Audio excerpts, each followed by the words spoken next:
একদল নাবিক তাদের জাহাজ নিয়ে সমুদ্রপথে যাত্রা শুরু করল। দলের প্রধান নাবিক রোস্তম ছিল সাহসী, বুদ্ধিমান এবং কৌশলী। তার নেতৃত্বে নাবিকরা নিশ্চিতভাবেই যে কোনো বিপদ মোকাবিলা করতে পারত। যাত্রা শুরুতে সবকিছু শান্ত ছিল। সমুদ্র নীল, আকাশ খোলা এবং হালকা বাতাস জাহাজকে ধীরে ধীরে এগিয়ে নিয়ে যাচ্ছিল। হঠাৎই উত্তাল সমুদ্রের বিশাল ঢেউ এবং ঝড় তাদের জাহাজকে ভয়ানকভাবে দোলাতে লাগল। নাবিকরা আতঙ্কিত, কিন্তু রোস্তম তার কৌশল ব্যবহার করল। সে নাবিকদের বলল, সবাই রো ধরে থাকো, জাহাজকে ঢেউয়ের সঙ্গে সমান্তরাল চালাও, ঝড়ের শক্তি ব্যবহার করে ঢেউয়ের উপরের অংশ পার হও, প্যানিক নয়, কৌশলই আমাদের বাঁচাবে। রোস্তমের এই কৌশলের কারণে তারা ঝড়ের মধ্যে জীবন রক্ষা করতে পারল। ঝড়ের পরে হঠাৎ সমুদ্রের বুক থেকে বেরিয়ে এলো এক ভয়ানক দানব। বিশাল আকৃতি, শক্তিশালী হাত এবং ভয়ঙ্কর চেহারা দেখে নাবিকরা স্তম্ভিত। কিন্তু রোস্তম আবারও কৌশল ব্যবহার করল। তিনি নাবিকদের বলল, দূরে থাকো, সরাসরি লড়াই নয়, প্রথমে দানবকে বিভ্রান্ত করো, আমরা চারপাশ থেকে আক্রমণ করব। আমি সরাসরি নেভিগেট করব, তুমি জল ব্যবহার করো তার ভারসাম্য বিঘ্নিত করার জন্য। রোস্তমের কৌশল এবং নাবিকদের সমন্বয় সফল হল। তারা দানবকে পরাস্ত করল এবং শেষ পর্যন্ত তাকে নিরাপদে হত্যা করল। ঝড় এবং দানবের বিপদ পেরোনোর পরে তারা একটি রহস্যময় দ্বীপে পৌঁছল।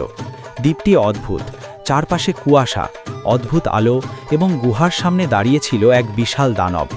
রোস্তম বুঝল প্রত্যক্ষ আক্রমণ বিপজ্জনক হবে, তাই সে তার বুদ্ধি এবং কৌশল ব্যবহার করল। 1.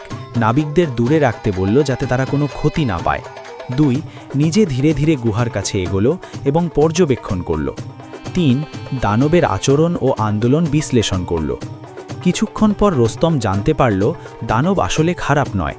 একটি জাদুকরী ডাইনি দানবের কন্যাকে বন্দী রেখেছিল এবং দানবকে বাধ্য করত মানুষকে আক্রমণ করতে।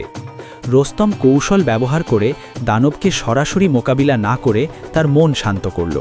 ধীরে ধীরে যোগাযোগ করল, তার ভয় কমাতে বিভিন্ন অঙ্গভঙ্গি দেখালো।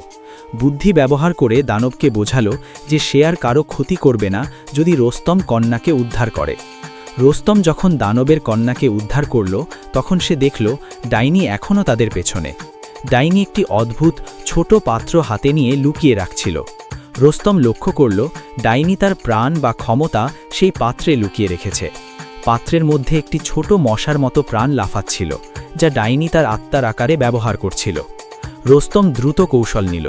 সে নাবিকদের দূরে থাকতে বলল, নিজে ধীরে ধীরে পাত্রটির দিকে এগোলো এবং হাতির কৌশল ব্যবহার করে পাত্রটি ধরে রাখল এবং সতর্কভাবে সেই ছোট মশাটিকে ধ্বংস করল।